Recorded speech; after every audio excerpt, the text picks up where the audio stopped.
안녕하세요. 저는 올해 34살 된 여자입니다. 결혼 생활 1년을 넘기고 결국 이혼을 하기로 결심을 했어요. 남편은 같은 직장에서 만났습니다. 이쪽 지역은 지방으로 영세하는 작은 공장들이 많은 동네예요. 젊은 사람들도 많이 없는 동네에서 한 직장에서 같은 또래로 만난 미혼의 두 남녀였다 보니 금방 가깝게 지내게 되었습니다. 같이 일하시는 분들이 아무래도 이런 거 참 좋아하시는 분들이다 보니 저희가 말이라도 한마디 나누고 그러는 걸 목격하면 빨리 결혼하라는 식으로 농담들을 하셨죠. 그런 분위기 덕분에 그랬나 친해지고 나서 연애로 발전하기까지 그다지 긴 시간이 필요하지는 않았습니다.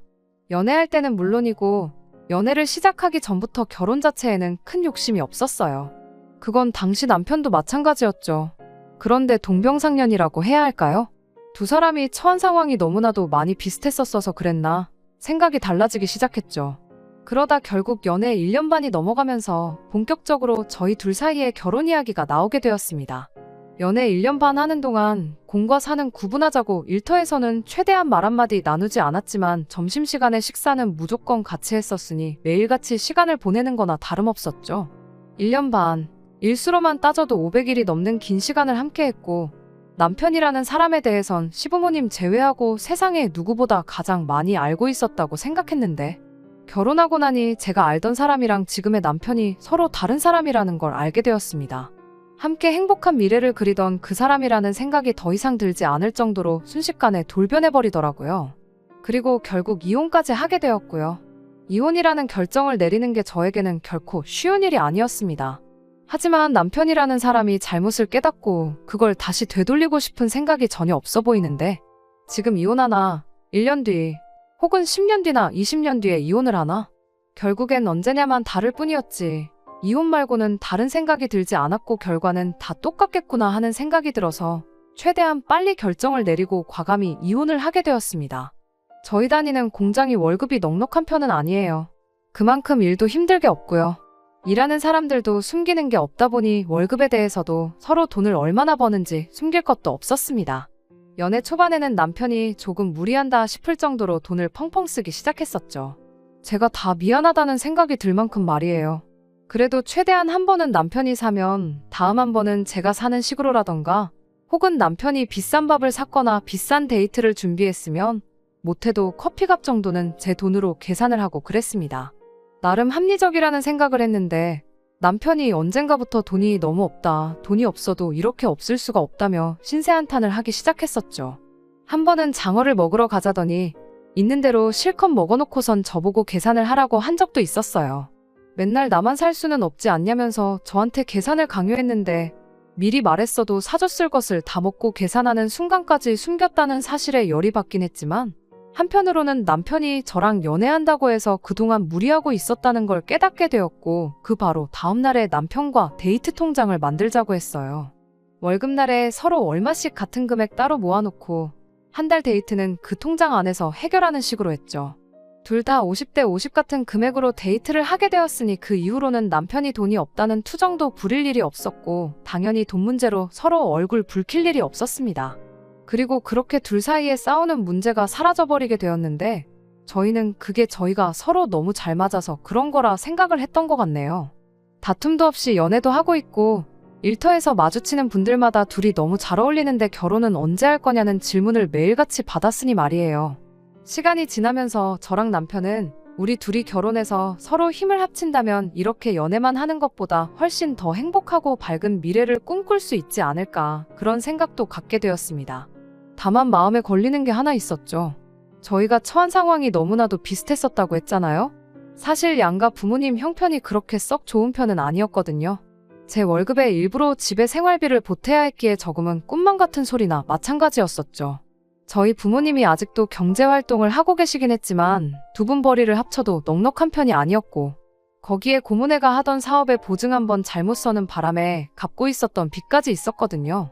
그런 와중에 제가 결혼하게 되면 부모님이 얼마나 힘드실지 그 생각을 하면 결혼해서 행복하게 가정 꾸리고 살고 싶은 생각이 하다가도 절로 사라지고 그랬습니다. 남편의 경우는 생활비를 보태고 있는지 그런 내용에 대해선 전혀 몰랐어요. 부모님 노후가 안 되어 있다는 것 정도만 알고 있었습니다.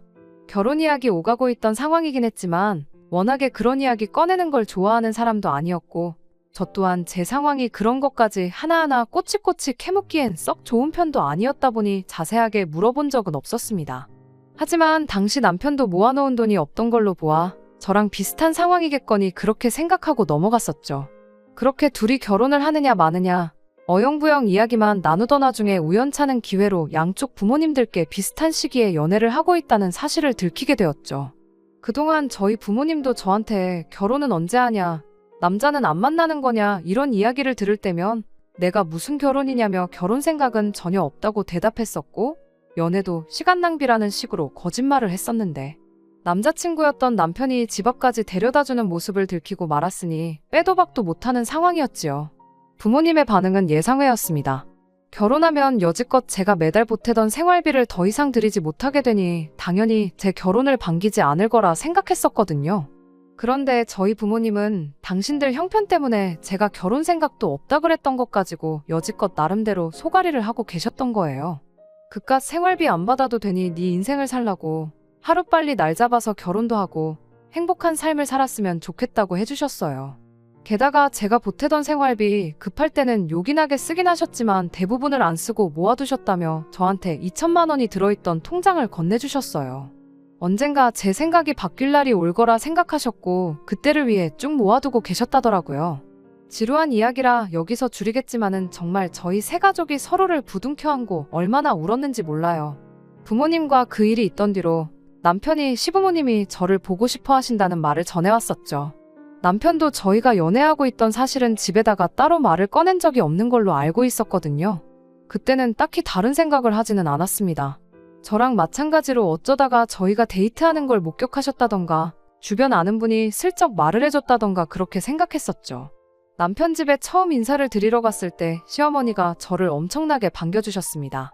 우리 며느리 될 사람이 어떻게 생겼나 했더니 이렇게 생겼구나 하면서 좋아하셨죠. 결혼 생각 없다던 우리 아들을 어떤 아가씨가 꼬셔냈는가 궁금했다고 왜 진작에 인사 한 번을 오지 않았느냐 하면서 반겨주셨지만 그 와중에도 우리 아들이 워낙에 인물도 훤칠하고 잘났고 어쩌고 저쩌고 하면서 여자가 없을 거라 생각해 본 적 없다며 하루 왼종일 남편 칭찬만 그렇게 하셨던 게 기억이 나네요.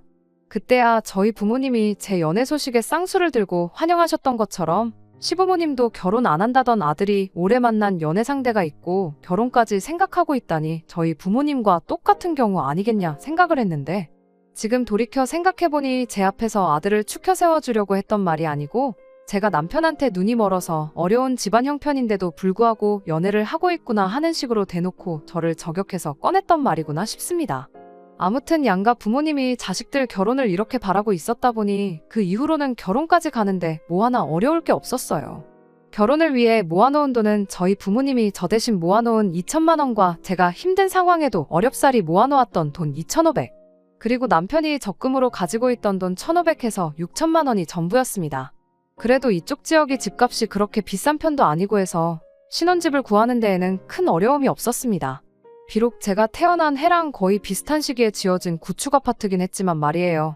집을 구하는 과정에서 돈이 모자라 대출을 1,500 정도 받았습니다만 맞벌이 하는데 1년이면 다 갚을 수 있다는 자신도 있었어요. 대출도 능력이라고들 하지만 저희 집이 빚 갚느라 아직도 고생하는 걸 보면 얼마나 된다고 그 빚을 질질 끌고 있을 생각도 없었고 당장 허리띠 졸라매서라도 1년 내로 갚는 걸 목표로 삼았습니다. 신혼살림 같은 건 당장 필요한 것들을 제외하면 돈 모이는 대로 하나씩 천천히 장만하기로 했고요. 결혼식은 단촐하게 열었습니다. 비용을 아끼고자 하는 목적도 있었고 양가 친척분들 제외하면 하객들이 대부분 직장에서 같이 일하는 사람들이었던지라 많이 겹치기도 했었거든요. 친구들도 다 서울이며 대도시로 떠난 지 오래라 결혼식에 올 수 있는 친구들도 거의 없었기도 하고요. 감동적이었던 건 같이 근무하면서 좋게 지내왔던 언니들, 어머님들이 다 같이 십시일반해서 축의금을 엄청 많이 해주셨어요. 저랑 남편 두 사람한테 축의금을 주는 거니 많이 한 게 절대 아니라고 하긴 했지만 저희를 챙겨주는 게 눈에 보일 정도였어요. 거기에 저희가 신혼살림은 하나둘씩 맞춰나갈 거라고 했던 말을 듣고는 집에서 안 쓰는 것들도 잔뜩 가져다 주셨고 직장 동료분의 남편 되시는 분이 도배장판을 하신다고 해서 그것도 정말 인건비만 받고 그냥 해주시기까지 했습니다. 신혼집에 이런저런 살림들이 들어오니 제법 사람 사는 집 같더라고요. 사실 집에 침대랑 냉장고 하나만 두고 어떻게 살아야 했는데 TV며 소파까지 들어와 있으니 느낌부터가 다르더라고요. 아무튼 그렇게 여러 사람의 축복 속에 저희는 결혼식을 올리게 되었습니다. 정말 남부러울 것 없이 행복하게 잘 살고 싶은 생각밖에 없었고 남편과 함께라면 그렇게 될 거라 믿어 의심치 않았습니다. 실제로 결혼하고 반년 정도는 연애할 때랑 마찬가지로 다툼 한 번 없이 잘 지냈어요. 계란 후라이 몇 개에서 참기름에 밥을 비벼 먹어도 연애할 때 먹었던 파스타 같은 음식들보다 훨씬 맛있을 정도로 좋았어요. 그 신혼의 행복을 느끼던 반년만큼 또 시간이 지나니 그때의 행복이 거짓말처럼 느껴질 만큼 힘든 시간의 연속이었습니다. 결혼 후 맞는 첫 명절이었어요. 그래도 명색이 첫 명절인데 빈손으로 갈 수 없으니 집에서 명절 음식도 좀 넉넉하게 하고 더불어 시부모님 드릴 용돈도 챙겨서 시댁으로 출발했지요. 어떻게 보면 결혼하고 처음 드리는 용돈이나 마찬가지였어요. 첫 명절이 있기 전에 어버이날이 있긴 했는데 용돈은 됐고 맛있는 거나 먹으러 가자고 하셔서 지역에서 유명한 한우 소갈비집에 다녀왔었거든요. 준비했던 용돈보다 더 큰 돈을 써버리는 바람에 어찌저찌 계산만 하고 용돈은 따로 챙겨드리질 못했었습니다. 아침 일찍 가서 제가 해가지고 간 음식으로 식사를 하고 시간 보내다가 저녁 때쯤 돼서 친정으로 향할 생각이었어요. 친정 가서 저녁 먹고 집으로 돌아올 계획이었고 출발하면서 그때 얼마 안 되지만 용돈을 준비했다고 시부모님께 전달해드렸거든요. 그리고 나서 출발하기 위해 짐 챙기고 현관 앞에서 신발을 신고 있는데 시어머니가 잔뜩 짜증이 난 표정으로 저를 불러 세우시더군요. 가기 전에 할 이야기가 있다며 다시 안으로 들어와 보라고 하시더니 용돈 액수가 이게 뭐냐면서 잔소리를 시작했습니다. 어디 집 누구네 며느리는 명절 때 용돈을 얼마나 준다더라. 해외여행을 보내줬다더라. 무슨 날이면 날마다 기본으로 100만 원씩은 준다더라 하면서 대놓고 제가 준비한 용돈이 액수가 너무 적은 거 아니냐 따지더라고요. 아버님 20, 어머님 20 해서 40만 원. 솔직히 저도 애매하고 적은 액수라는 거 인정해요. 하지만 그렇다고 해서 제가 친정부모님 용돈이라고 돈을 더 챙겼던 것도 아니고 저희 형편이 형편이었던 만큼 나름 저희가 드릴 수 있던 최대한의 금액을 드렸던 거였거든요. 갚고 있는 대출도 있고 살림살이 다 장만하긴 했지만 솔직히 쓰던 거 받아온 게 대부분이라 바꿔야 할 것들도 많았기도 했고요. 당장 자동차도 없어서 장이라도 보러 갈라 치면 가장 가까운 마트가 걸어서 30분 거리에 있어서 그런 것들도 고역이던 상황이었거든요. 어버이날 때 친정부모님께도 시부모님께 드리려던 금액과 똑같이 10만 원 준비했었는데 저희 부모님은 그 돈도 저희 맛있는 거 사 먹으라고 돌려주셨었어요. 비교하고 싶지는 않았지만 시어머니가 먼저 다른 집 며느리 이야기를 꺼냈으니 그런 생각이 안 날래야 안 날 수가 없었죠. 그런데 남편은 거기서 한술 더 떠서 친정부모님 드리기로 했던 용돈을 시부모님께 드리라고 하더라고요. 한다는 소리가 어버이날 때도 우리가 드렸던 돈 돌려주시지 않았냐며 이번에도 다시 돌려주실 게 뻔하니까 그 돈을 일단 드리라고 하는 겁니다. 잔소리가 듣기 싫어서라도 드리려면 드렸겠지만 절대 그러고 싶지는 않아서 저도 막 나갔어요. 받기 싫으시면 그 돈도 돌려달라고 제가 그냥 도로 가져가겠다고 했죠. 시어머니는 그런 저를 보고 미쳤냐고 제정신이냐며 역정을 내기 시작했고 결국 저도 똑같이 치사하게 나갈 수밖에 없었습니다. 민족의 명절이라는 추석 때 시부모님하고 대판 싸우고 돌아왔어요. 제가 꺼낸 말 때문에 남편하고도 대판 싸워서 친정에는 가지도 못했습니다. 제가 시어머니한테 먼저 결혼 비용을 가지고도 이야기를 했거든요. 제가 결혼 비용을 남편보다 2배도 아니고 자그만치 3배나 더 해온 건 알고 계시냐고요. 남자가 집 사오고 여자가 혼수 채우는 게 아무리 옛말이라지만 반반 결혼도 못했는데 저희가 어떻게든 부모님 부담 안 드리고 잘 살아보겠다 발버둥 치는데 그게 그렇게 서운하셨냐고 저도 똑같이 서운하다고 한마디 했거든요. 그 덕에 집안 분위기가 아주 초토화가 됐고 남편도 너 우리 부모님을 그렇게 생각하고 있었느냐며 저한테 서운한 기색을 숨기지 않았습니다. 그렇게 남편하고도 한동안 냉전 상태로 말도 안 하고 지냈죠. 그렇게 싸웠는데도 풀리긴 풀리더라고요. 서로 내가 잘못했네, 내가 너무했네 하면서 사과를 한 건 아니에요. 여전히 시부모님은 저한테 열이 받을 대로 받아서 연락도 안 하던 상황이 돼버리고 말았지만 그렇다고 저희끼리도 말 안 하고 지낼 수는 없었으니 어물쩡 화해를 하게 되었습니다. 차라리 남편과 풀었을 때 확실히 짚고 넘어갔어야 했을까요? 결국 이게 빌미가 되어 이혼까지 하게 된 게 아닌가 하는 생각이 들기도 합니다. 시댁과 연을 끊다시피 했지만 그건 단지 시어머니와 저 둘 사이의 문제였지. 남편과 시어머니는 계속해서 연락을 하고 있던 상황이었지요. 제가 시어머니와 그렇게 되었다고 남편도 덩달아 연을 끊고 살게 할 생각은 추호도 없었어요. 그냥 언젠가 시어머니가 제가 그 아끼는 아들과의 행복한 미래를 위해 어쩔 수 없이 그랬었구나 하고 알아주기를 바랄 뿐이었죠. 그리고 제가 결혼할 당시에 신혼집 구한다고 대출받으며 맹세한 대로 결혼 1년 만에 얼마 안 되는 돈이긴 했지만 그때 받은 대출금을 다 갚아버리게 되었어요. 요즘 제 또래 사람들한테는 거저준다고 해도 싫다고 할 정도로 지어진 지 오래된 14평짜리 좁디 좁은 아파트였지만 빚 하나 없이 오롯이 내 집이 생겼다는 게 주는 의미는 상당히 컸고 그만큼 행복했습니다. 남편한테도 이제 이 집에 살면서 열심히 돈 모아서 먼저 자동차부터 사고 그 이후에는 남들한테 자랑할 만큼 괜찮은 아파트 구해서 이사 나가자 앞으로의 계획도 이야기했어요. 정말 그 이야기를 꺼낼 때만 해도 남편과 평생 행복할 미래만을 꿈꾸며 살고 있었는데 그 이야기 꺼낸 지 얼마 안 있어서 남편이 말도 안 되는 요구를 해왔습니다.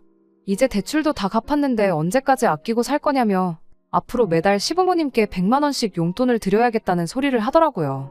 세상에 지금 그게 뭔 소리냐고 말도 안 되는 소리 하지 말라고 했더니 한 달에 500이나 버는데 100만 원 정도 없는 셈 쳐도 사는데 아무 지장 없지 않냐고 하는 겁니다. 대출 갚을 때 매달 그 정도씩 나갔거든요. 남편이 한다는 소리가 원래도 그 돈 없이 산 거나 마찬가지 아니었냐고 하는데 제가 다 어이가 없더라고요.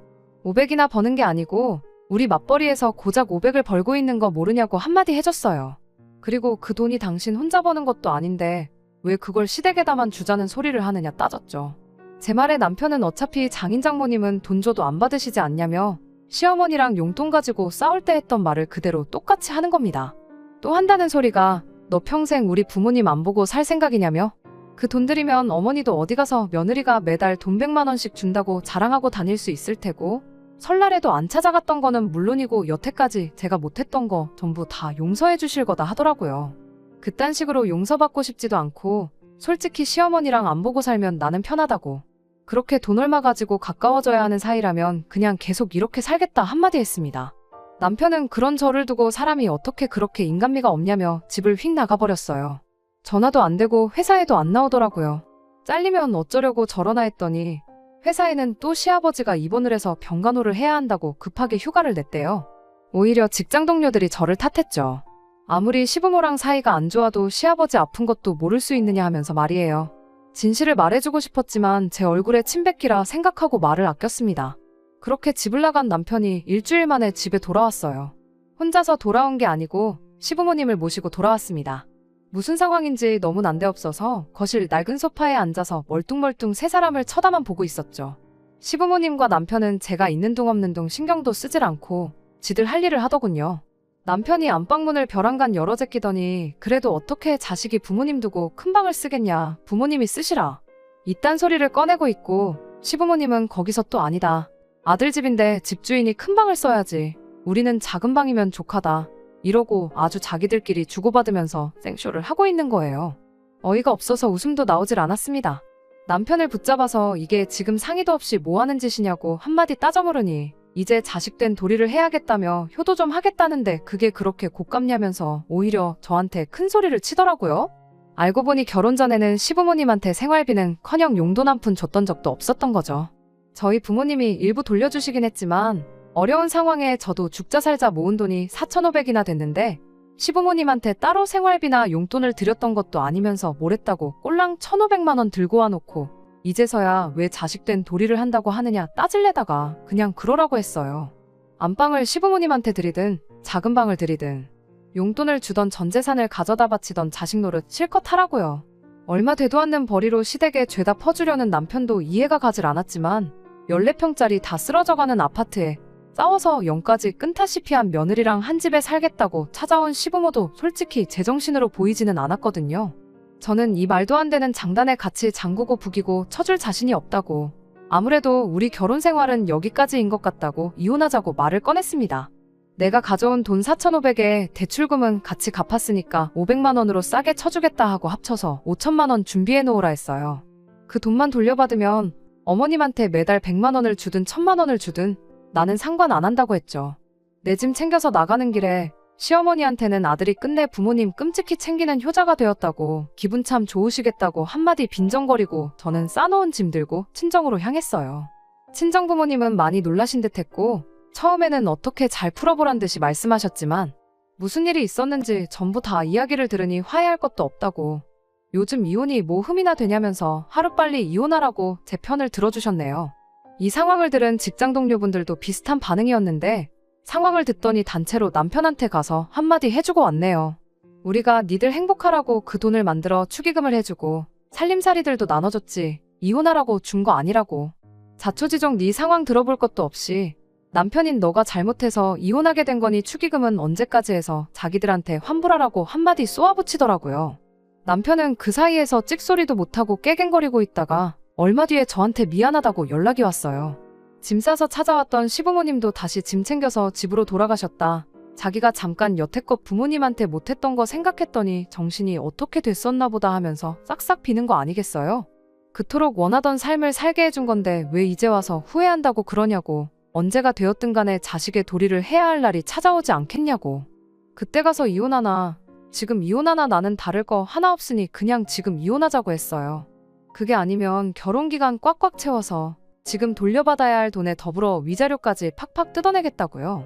그럴 일이야 없겠지만 여차하다 애라도 생기면 위자료는 물론이고 양육비까지 싹 다 털어갈 테니 사랑구실이라도 하고 살고 싶으면 지금 이혼하자고 했죠. 그렇게 제 짧은 결혼 생활은 막이 내리고 말았습니다. 돈은 어떻게 돌려받으려나 걱정이 되긴 했어요. 그도 그럴 게 저희야 돈이 없었던 특수한 케이스여서 그렇지. 그 집이 워낙에 매매가 안 되는 매물이거든요. 주변에 재개발할 건덕지도 없고 오래돼서 아무도 사고 싶지 않아 하는 그런 아파트요. 어떻게 손해라도 크게 봐서 그 집 팔아가지고 제 돈을 마련해 올 줄 알았는데 시부모님 살고 있는 집 전세금 빼서 제 돈을 해줬네요. 시부모님 소원대로 아들 명의 집에 들어가서 살게 된 거나 마찬가지죠.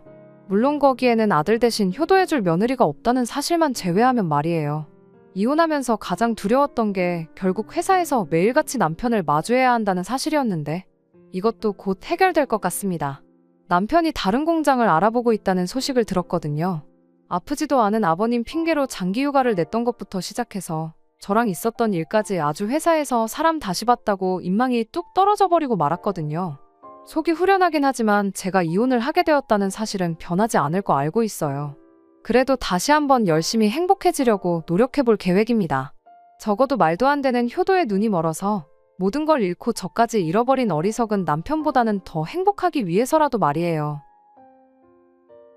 끝까지 들어주셔서 감사합니다. 오늘의 사연은 여기까지입니다. 구독과 좋아요, 알람 설정 부탁드리고 더 좋은 사연으로 다시 찾아뵙겠습니다. 감사합니다.